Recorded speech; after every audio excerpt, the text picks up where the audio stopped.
Lancaster County Board of Commissioners meeting for Tuesday, July 31st. For introduction purposes, my name is Todd Wilchin. I am the chair of the county board this year. On my left are fellow commissioners Bill Avery and Deb Shore. On my right, fellow commissioners Roma Amundsen and Jennifer Brinkman, who's the vice chair this year. Joining us from the county attorney's office is Jen Holloway from the county clerk's office. We have the county clerk, Dan Nolte, and Monet McCollum from the county board office. We have the chief administrative officer, Carrie Egan, and the deputy chief administrative officer, Ann Ames. Now, if you please stand and join me for the Pledge of Allegiance. I pledge allegiance to the flag of the United States of America and to the republic for which it stands, one nation, under God, indivisible, with liberty and justice for all. Thank you. Mr. Clerk, would you please start the agenda?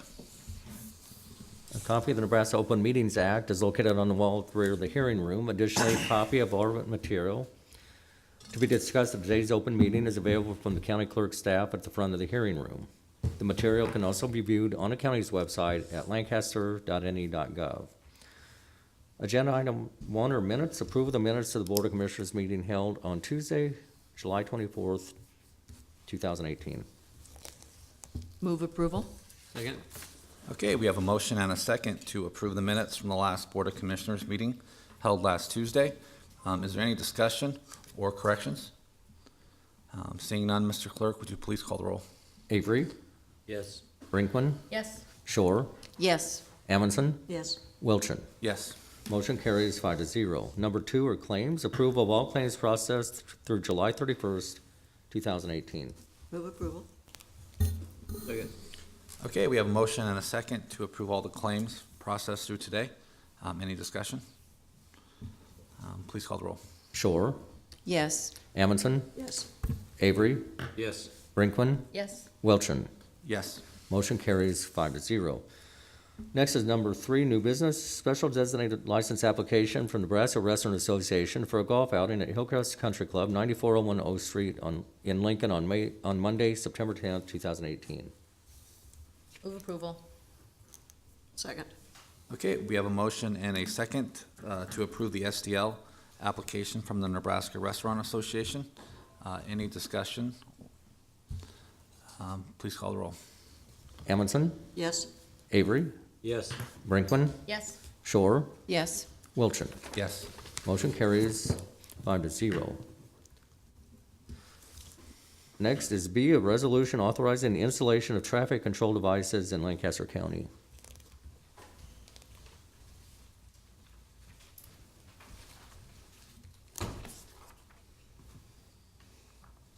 Pam Dingman, Lancaster County Engineer. So I've addressed the board before about the Federal Highway Administration changing the way that they require bridges to be posted for what's considered single unit vehicles.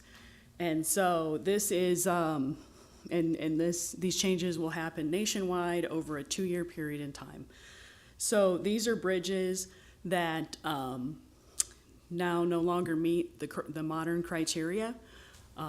As we've changed the types of trucks we're putting over these bridges. So these are all new postings, limiting the weight on these bridges at 17 locations around the county. Okay, thank you for that explanation. Any questions for the county engineer? Commissioner Brinkman? So we had a spate of changed weight limit signs earlier this year, and you're saying that these are bridges where we don't have them posted at all right now, and they are now changing? And That being is posted? correct. Okay. So the nature of vehicles on our bridges has changed. It was changed at the Federal Highway Administration level, and now these changes are trickling down.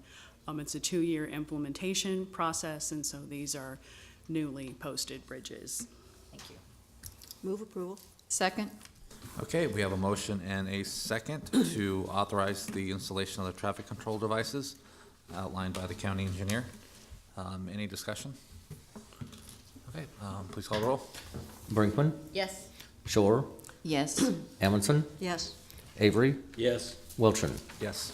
Motion carries 5-0.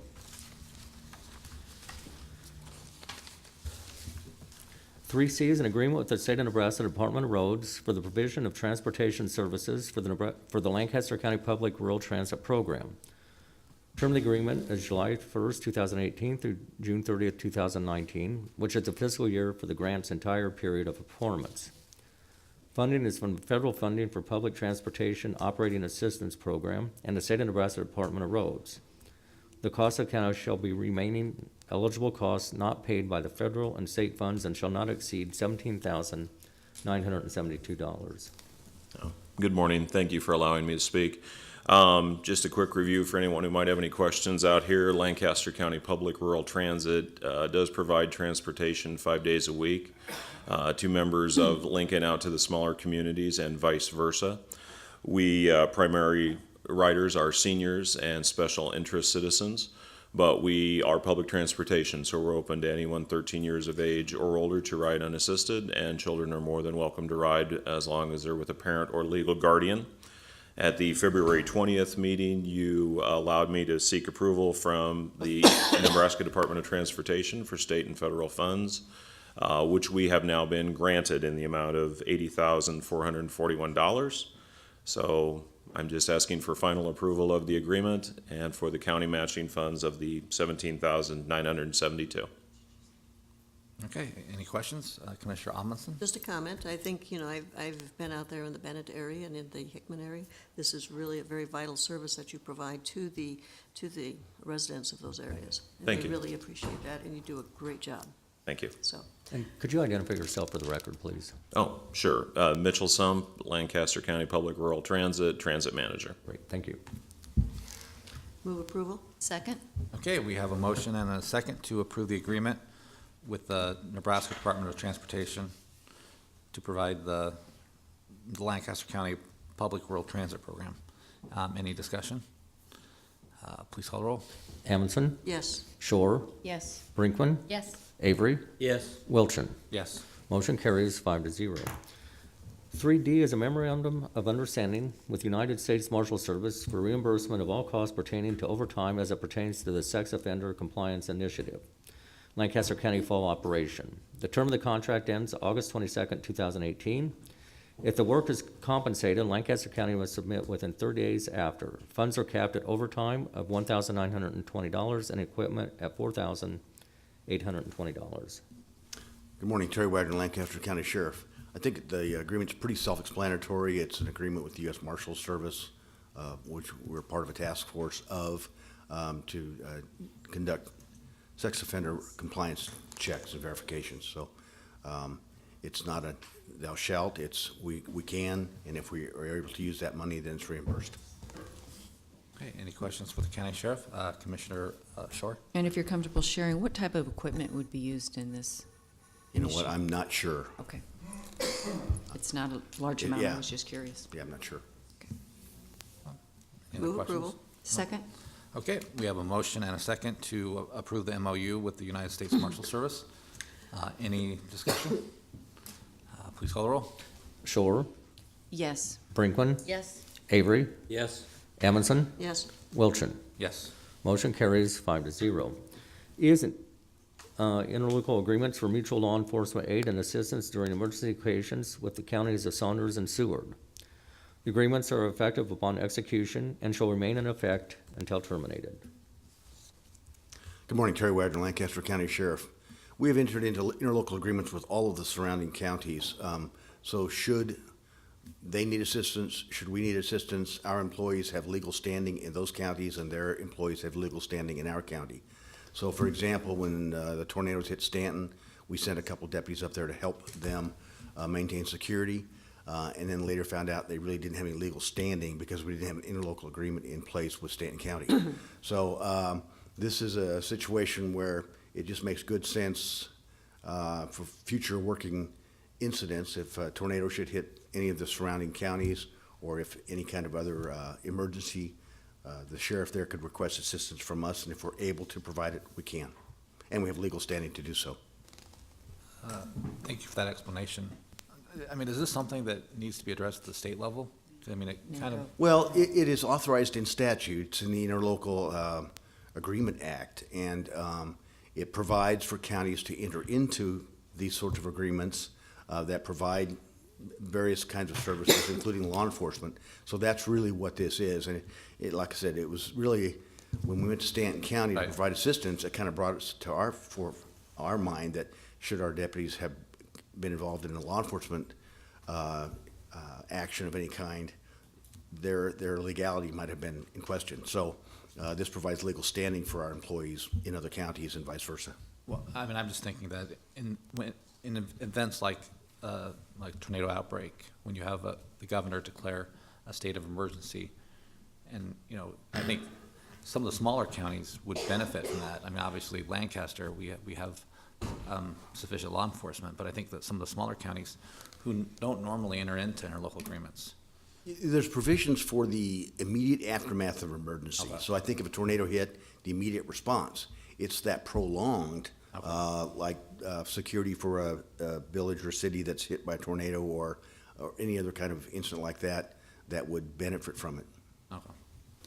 Commissioner Shore? If I could just follow up on that, would it be helpful if NACO developed like a template then for counties to have this MOU between each other? Well, that's basically what we've done through the county attorney's office, is come up with a kind of a standard boilerplate Right. language, and we just insert the county that we want to. Right. We didn't feel it necessary to go outside of the surrounding 7 counties that border Understood. Lancaster County. Right. But it's certainly something I think that at the Sheriff's Association, that would, or even at NACO, might be a good topic for Yeah, conversation. Yeah, because 93 counties trying to Yep. get MOUs with 93 other counties just seems, there's got to be a more efficient way. So I appreciate you bringing this to our attention, and certainly we'll take it back to NACO. Yeah, a couple months ago, you guys actually approved, I think, 5 other Right. counties. These are just another 2 that kind of were later to sign. So we kind of have a template going for just to keep counties signing up, pretty much. So, and it, just to clarify, it's reciprocal, so, I mean, we provide them service, but if we need service. Correct. They'll also, okay. Yeah, and if they're able to provide it, that's the other issue, is that in there, it's based upon the ability of the requested county to prevail to provide that service, and so, this doesn't mean that there's gonna be routine enforcement efforts by any agency in another county. It's strictly Right. limited to those requests kind of things. Okay. Any other discussion? Move approval. Second? Okay, we have a motion and a second to approve the interlocal agreements for mutual law enforcement for Saunders and Seward County. Any discussion? Please call the roll. Brinkman, Yes, Avery, Yes. Amundson, Yes. Shore, Yes. Wilchin. Yes. Motion carries 5-0. 3F is an agreement with Men with Dreams to provide a community building, relationship, and accountability curriculum for juveniles housed at the Youth Services Center.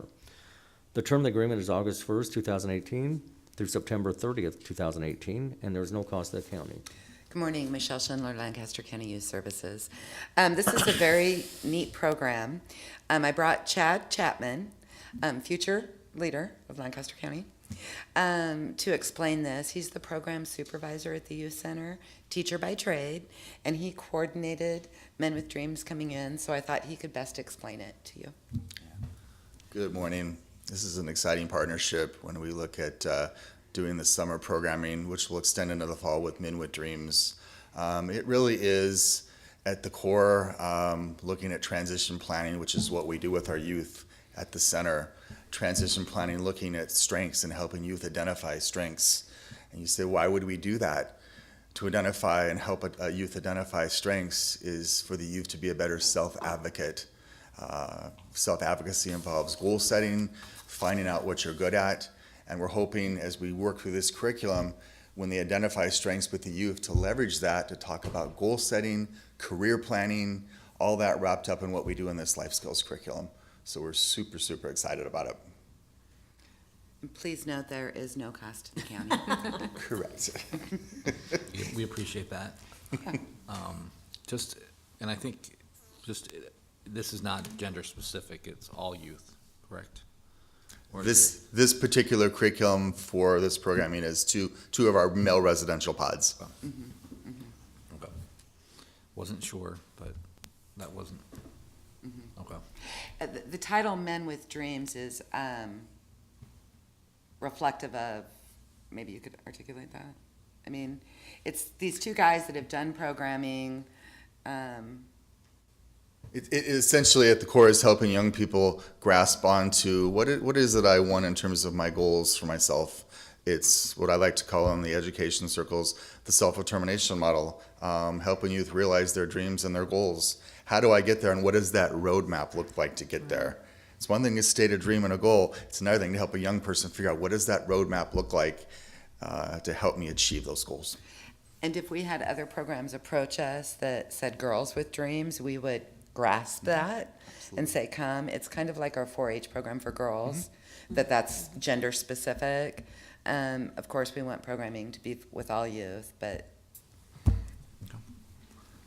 Any questions? Move approval. Second? Okay, we have a motion and a second to approve the agreement with Men with Dreams. Any additional discussion? Please call the roll. Avery, Yes. Amundson, Yes. Shore, Yes. Brinkman, Yes. Wilchin. Yes. Motion carries 5-0. Thanks, Chad. Thank you. G is an agreement with Child Guidance Center for internal case management services at the Youth Services Center. The county will pay up to $73,692.38 for the services. The term of agreement is July 1st, 2018 through June 30th, 2019. Michelle Schindler, Lancaster County Youth Services. This is another program that we offer at the Youth Services Center, and this relates to the mental health program and the entire case management of youth at the facility. If you recall, last week you signed a contract for Blue Valley for after-hours mental health services. Child Guidance provides crisis response through funding with the region.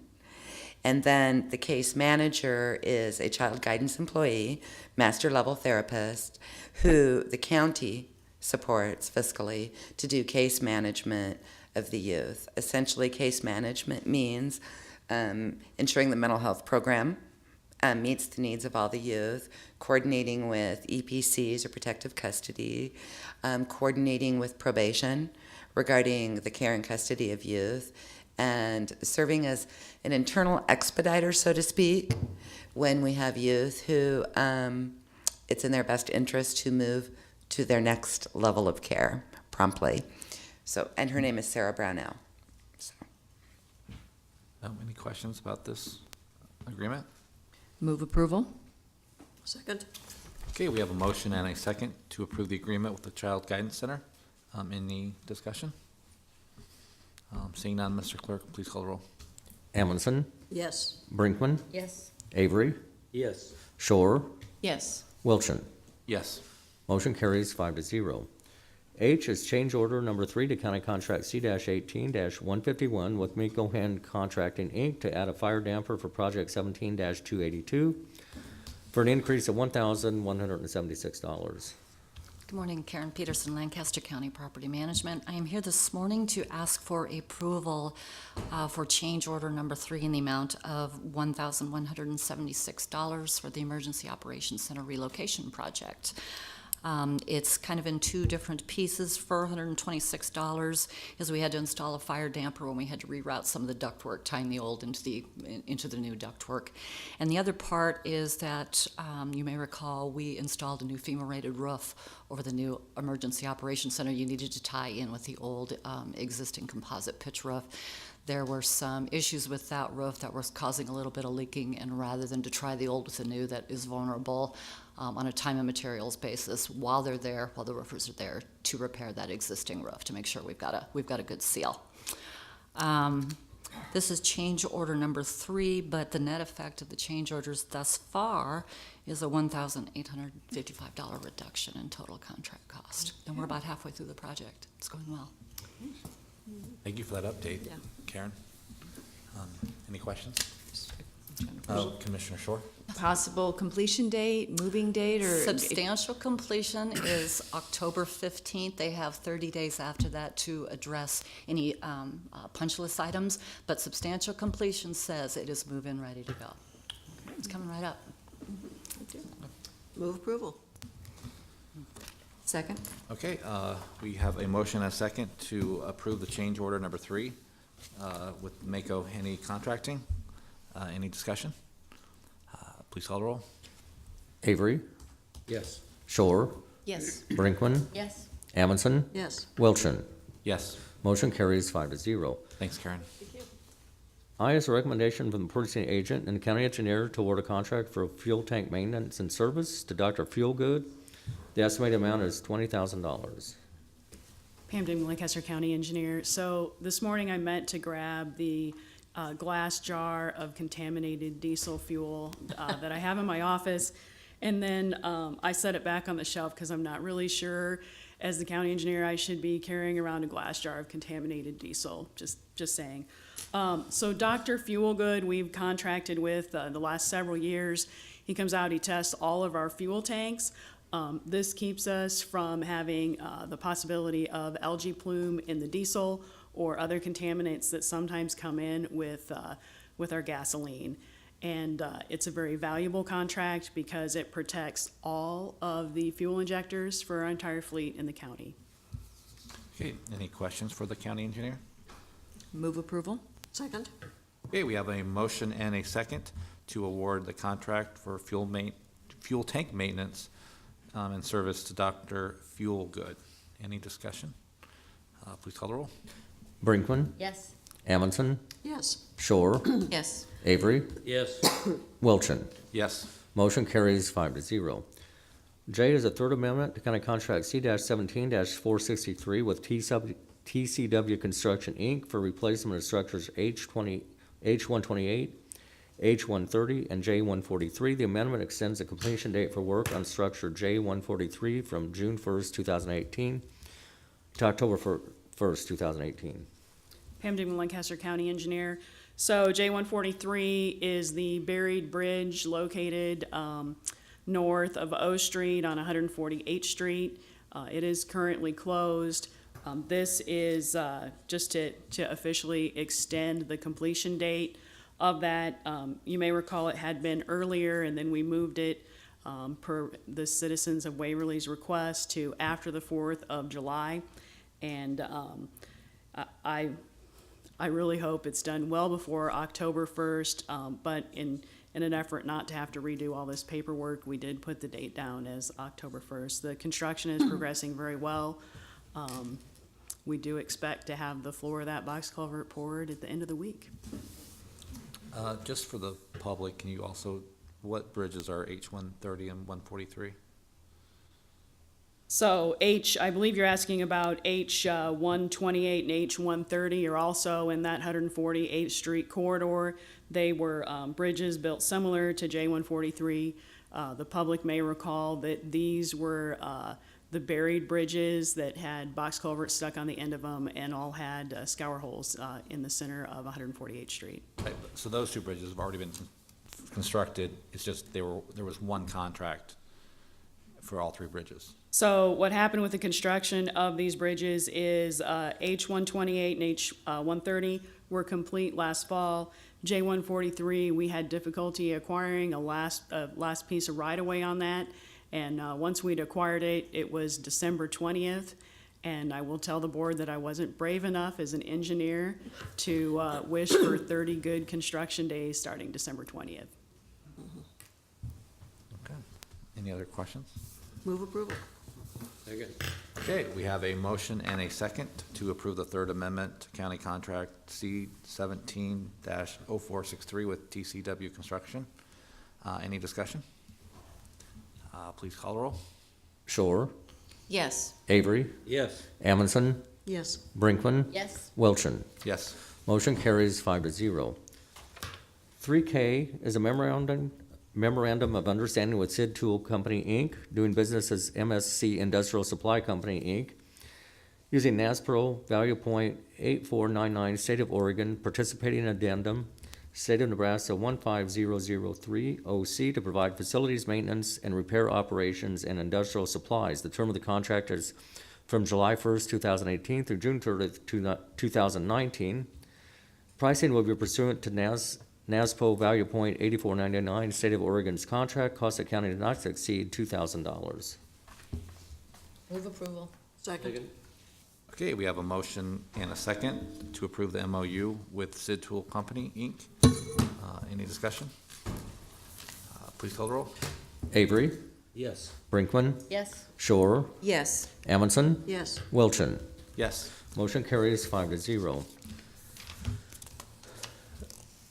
3L is grant adjustment notification on the 2017-2018 Emergency Management Performance Grant reallocation request. Good morning, Jim David, Saber, Director, Lincoln, Lancaster County Emergency Management. This is the grant that covers the fiscal year that just ended June 30th. The total amount of this award is $135,262.69.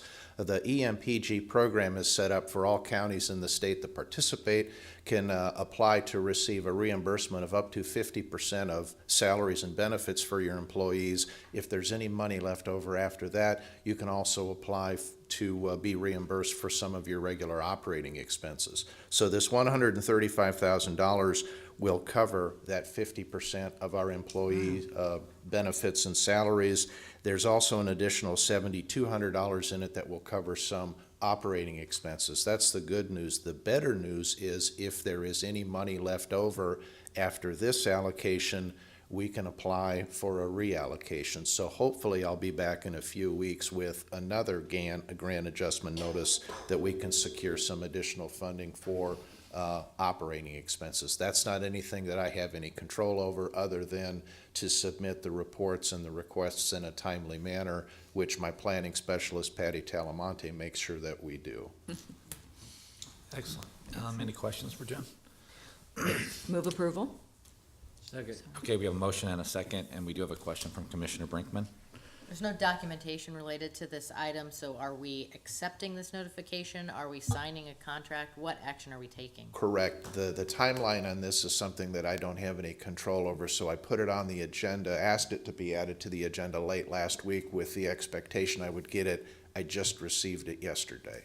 So I have a hard copy of it. If you need a hard copy, I can certainly leave it, but it's a situation where I need to get it signed and returned to Nebraska Emergency Management in a timely manner to keep the process going.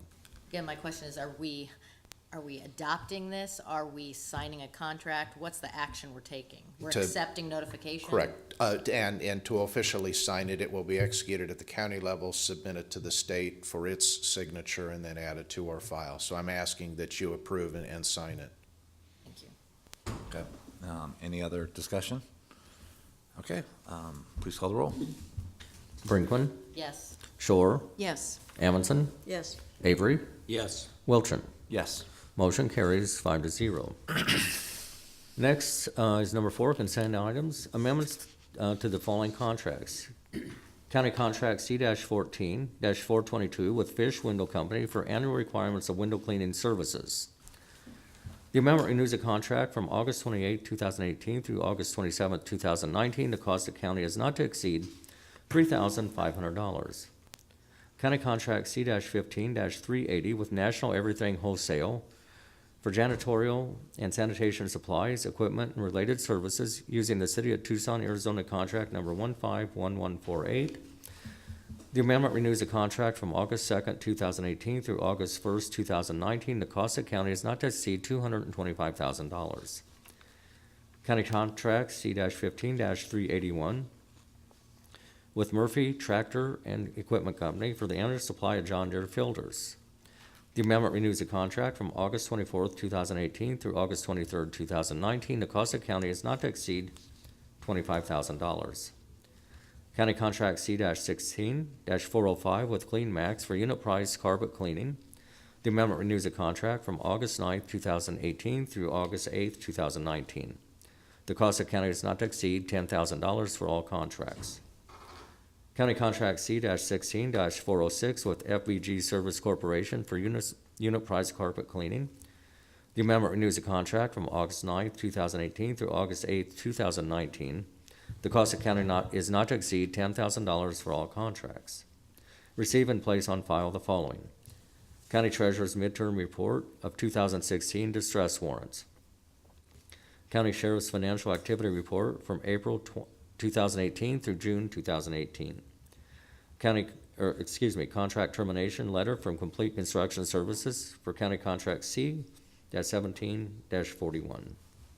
Move approval of the consent items? Second.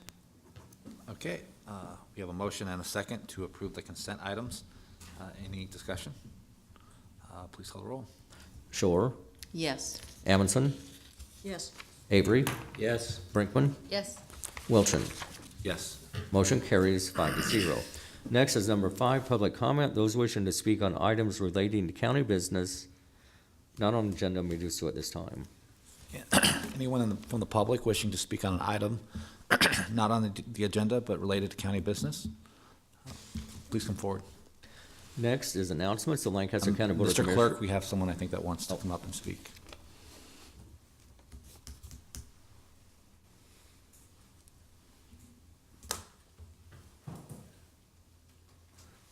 I had a knee replacement, Oh, no still problem. on my cane.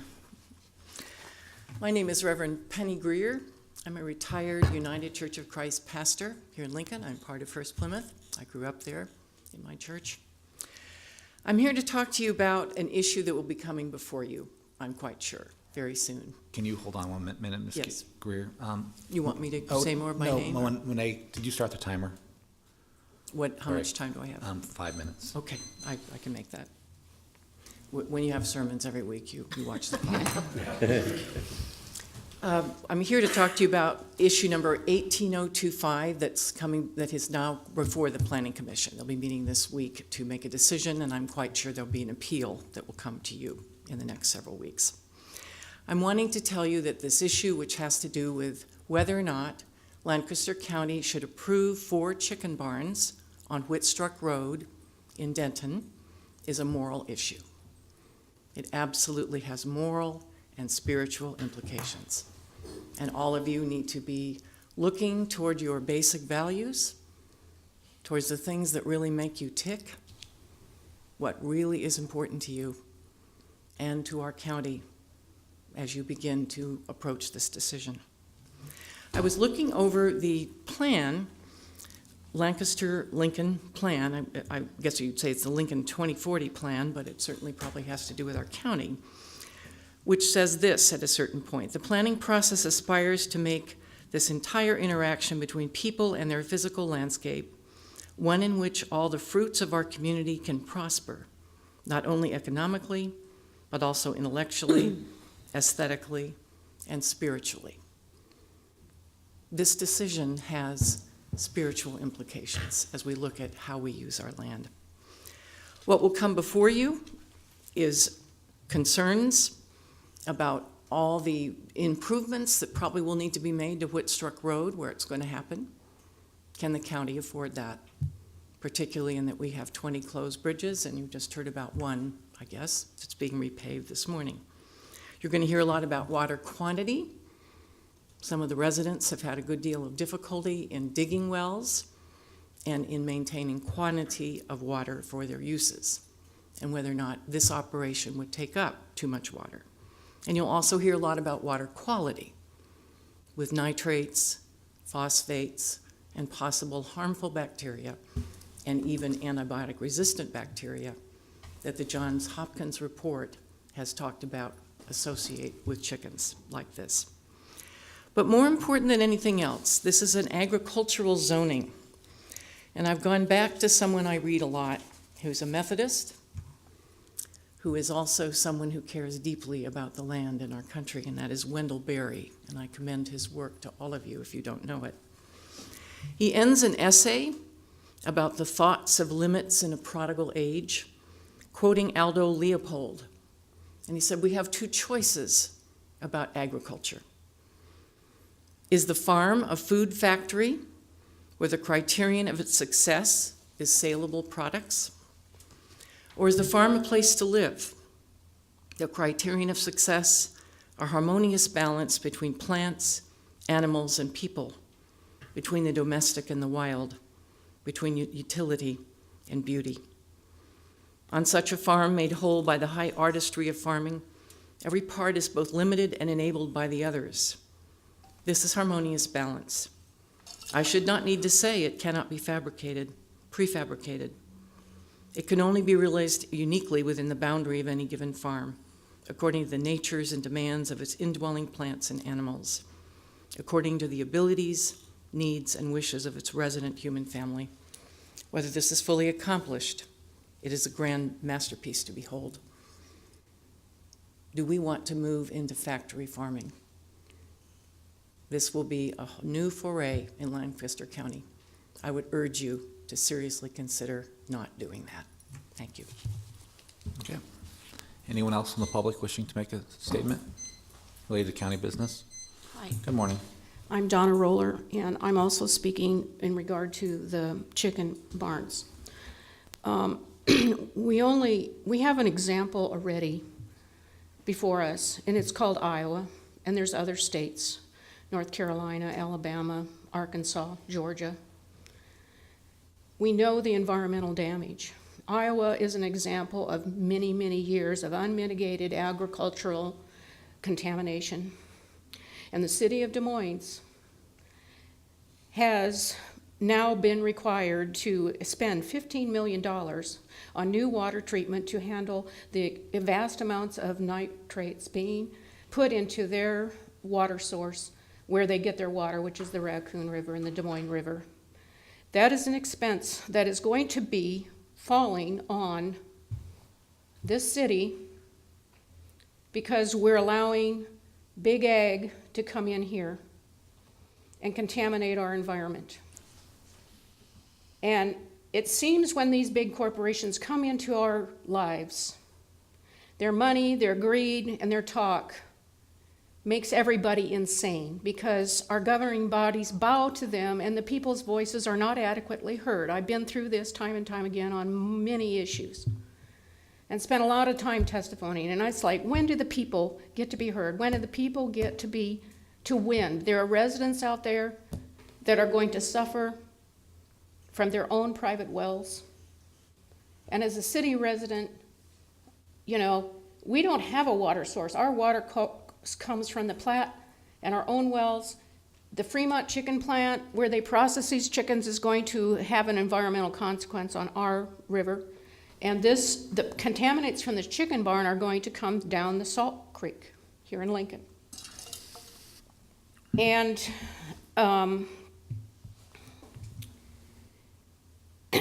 the other things is they paint a beautiful picture of how this is going to be such an environmentally safe thing.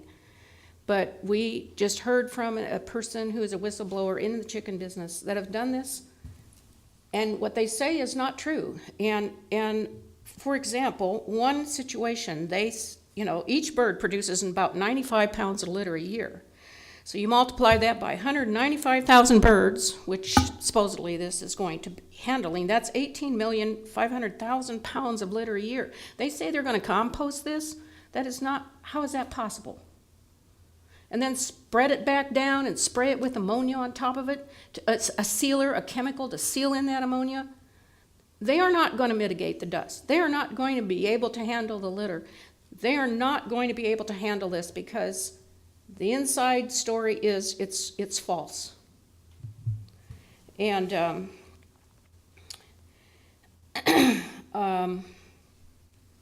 these chicken barns are going to pose a great hazard to our health and our safety and our well-being. And I know how Lincoln is developing with all the modern technology and the advancements we are making in the city and the university, and this is not a plan for Lancaster County. It just simply cannot be. And I just say, when this comes up, you cannot allow this. And I will remind you that you didn't allow windmills for a sound decibel that's less than a library. This has far greater consequences than any windmill will. Thank you. Anyone else in the public wishing to make a statement? You're right.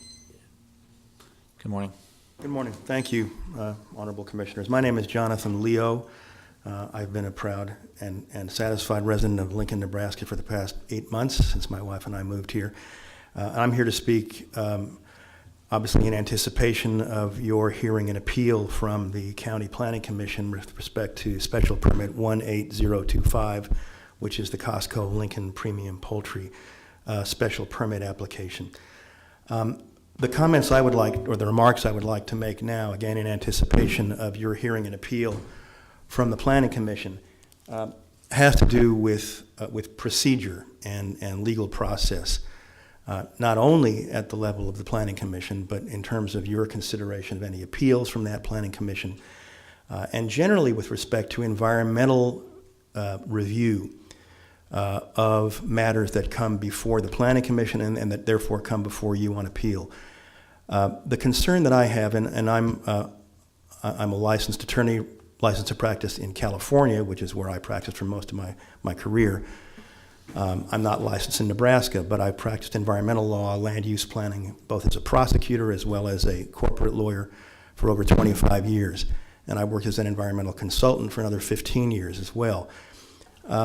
My concern is that this particular special permit application has a number of potentially very adverse and very serious environmental consequences relating to, as you've already heard, water quality, water quantity issues, road burden, deterioration of roads, as well as sufficiency of roads for the trucks that will be carrying the chickens back and forth, and potentially human health impacts as a result of viruses that are very specific to poultry processing facilities, which can be transmitted airborne very readily and can threaten not only the drivers of the vehicles and the workers at the facilities who come in direct contact with these viruses and the chickens, but passers-by on the roads as well. These are environmental concerns which obviously need to be considered in the context of this particular application. It is not clear to me, even given the rules, Lancaster County zoning regulation, Article 13.035, which discusses how to deal with impacts from commercial feedlots that are permitted specially under agricultural uses in the zoning code. There is a very important catch-all phrase, notwithstanding the special permit for agricultural use in this zone, that the Planning Commission shall consider a mandatory requirement. The effect of such, I'm quoting now from Article 13.035, shall consider the effect of such proposed building or uses upon the character of the neighborhood, traffic conditions, public utility facilities, the comprehensive plan, and other matters relating to the public health, safety, and general welfare. If nothing else, I would suggest that that final phrase, other matters relating to public health, general welfare, and safety, requires a deeper consideration of these impacts than have been heard so far by the Planning Commission. And the final point I'd like to make is that, as you know, I'm presuming that you know, that the Costco Lincoln Premium Poultry Plan involves more than just this one special permit from Randy Essink in this one particular location. There will be many, many more of these barns. And to my knowledge, and I'm certainly willing to be corrected if I'm wrong, there is no process at any time in this system for the entire Costco Lincoln Premium Poultry plan to be considered as a large unit, not piecemealing it by individual review, however adequate, of the individual permit applications, but the entire process. And given the cumulative impacts from these common threatened adverse environmental impacts that each one of these barns will pose, there needs to be a review of the entire plan and the cumulative environmental impacts from that plan. Otherwise, I respectfully suggest the public health, safety, and welfare is not being adequately served. Thank you very much for your consideration. Thank you. Anyone else in the public wishing to make a comment related to county business? Good morning. Thank you for having this period. My name is Randy Rupert. I'm from Fremont, Nebraska. the director of Nebraska Communities United. We formed about 2 years ago because we were primarily in Nickerson. We were the ones that got Costco out of Nickerson, and unfortunately we got them into Fremont. We formed because we had to ask ourselves where, as a state, as a people, as a nation, where did we want to go with our food system? Our food system is broken. We have a lot of issues, and I'm not going to talk about all of them today. What I want to talk about is chicken production the way they want to do this. This is not farming. This is industrial widget production.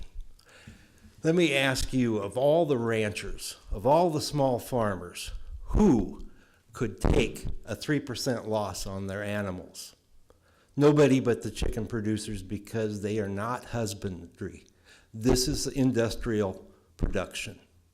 They have no more concern for the product they're making. They could be making Nike shoes. It does not matter to them.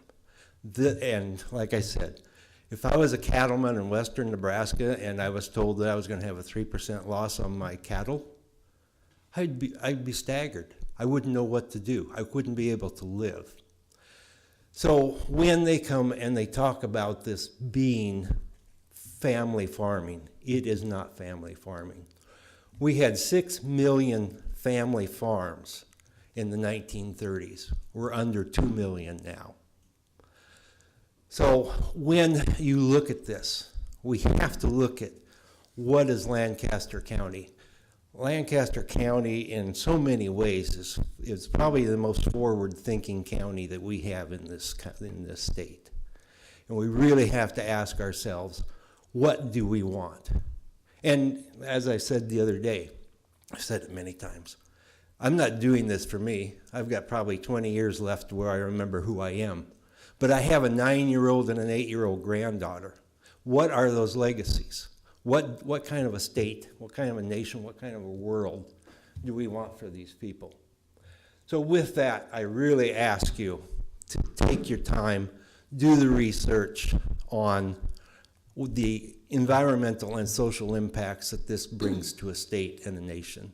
Thank you very much. Thank you. Anyone else in the public wishing to make a comment related to county business?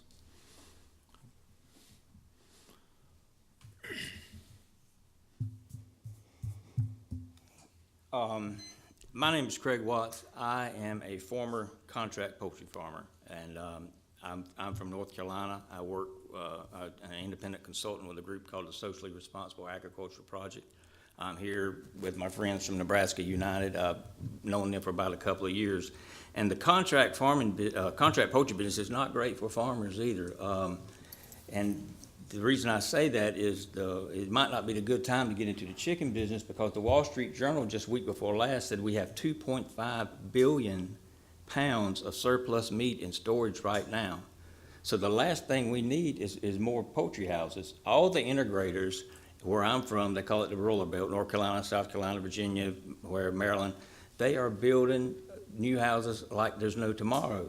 The lady in the Wall Street Journal article, her name was Kristen McCracken, and she's a protein analyst for Rabobank, which studies all this stuff, and it said it could result in one of the biggest corrections seen in years, meat corrections seen in years.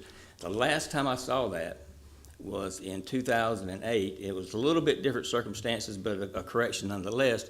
Was Pilgrim's Pride wound up going bankrupt. They closed down 4 plants. I cannot tell you how many farmers lost their farms. We had one instance of suicide, so it's just not a good situation to be in, because you can have too much chicken, and it may not affect this plant. They may have their product sold, at the time it leaves the chicken houses, but it may affect somebody in another state. I hear this a lot of times that we want to bring our sons back to the farm. I've heard that out here, which is great. That's very noble. But the problem is this the way to bring that generation back to the farm? The University of Georgia Guide for Prospective Growers in Poultry States, and University of Georgia, a lot of it's funded through chicken money. And they say during the debt retirement period, Most producers will need additional sources of income for living expenses while equity in the poultry houses is being accumulated. What that means is it's a part-time income. And I don't see how you're gonna bring a generation back to the farm to live on a part-time income. When I signed these papers, and let me back up. I'm not much for living in the past, but if there's one moment in my life I could have back, it'd have been about December of 1991, where I'd have said, no thank you, instead of where did I sign up. I would like to have that moment back.